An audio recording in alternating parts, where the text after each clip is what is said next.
सिरमौर जिला के पांवटा साहिब में यमुना घाट को नमामि गंगे प्रोजेक्ट के तहत विकसित किया जाएगा। यहां केंद्र सरकार के नमामि गंगे प्रोजेक्ट के तहत कार्य किया जाना है, जिसको लेकर अब फॉरेस्ट क्लियरेंस मिलने के बाद यह कार्य रफ्तार पकड़ेगा। नमामि गंगे प्रोजेक्ट के तहत हरिद्वार की तर्ज पर पांवटा साहिब के यमुना घाट का भी सौंदर्यीकरण होगा।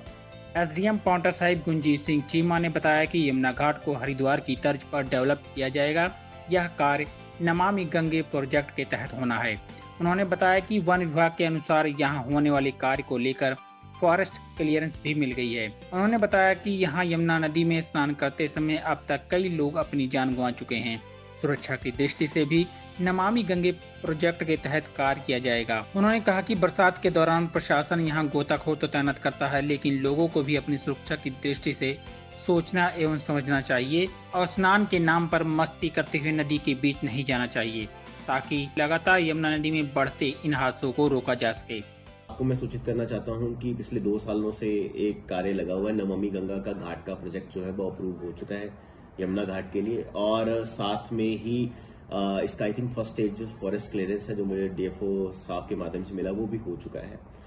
तो मुझे जल्द उम्मीद है कि हरिद्वार के तर्ज पे भी ये घाट जो है डेवलप होगा, और अभी भी सुरक्षा की दृष्टि में हम लोगों ने वहां पे गोताखोर जरूर तैनात किए हुए थे। तब भी मैं आग्रह करूंगा कि चाहे गोताखोर वहां पे हो ना हो, आप अगर वहां पे स्नान कर रहे हैं यमुना के स्टेयर्स पे जाके, घाट पे जाके, तो अभी ऐसा कोई भी व्यक्ति की डूबने की सूचना नहीं है कि वहां पे जो स्नान करने गया था घाट तक। पर अगर कोई नदी के बीच में डेंजरसली जाएगा और वो अपनी जान से हाथ गवाएगा, हो सकता है वो बच जाता, हो सकता है वो नहीं बचा था। ये किंतु परंतु का एक सवाल है।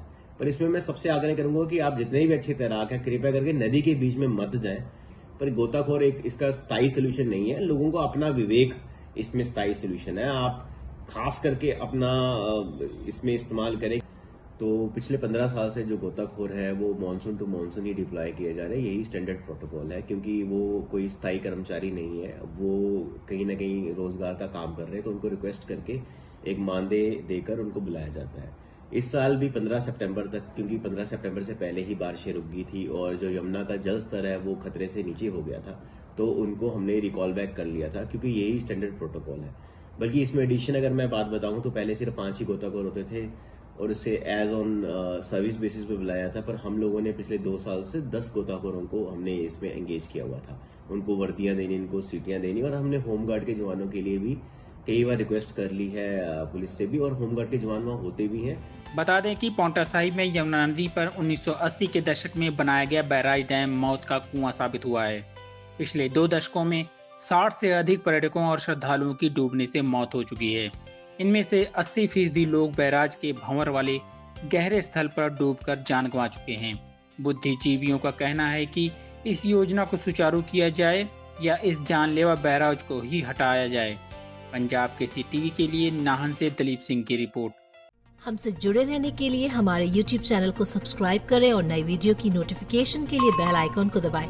अगर आप ये वीडियो Facebook पर देख रहे हैं तो लाइक जरूर करें और ज्यादा से ज्यादा शेयर करें। इसी तरह के और भी अपडेट्स के लिए फॉलो करें हमारा Instagram पेज himachal.kesri।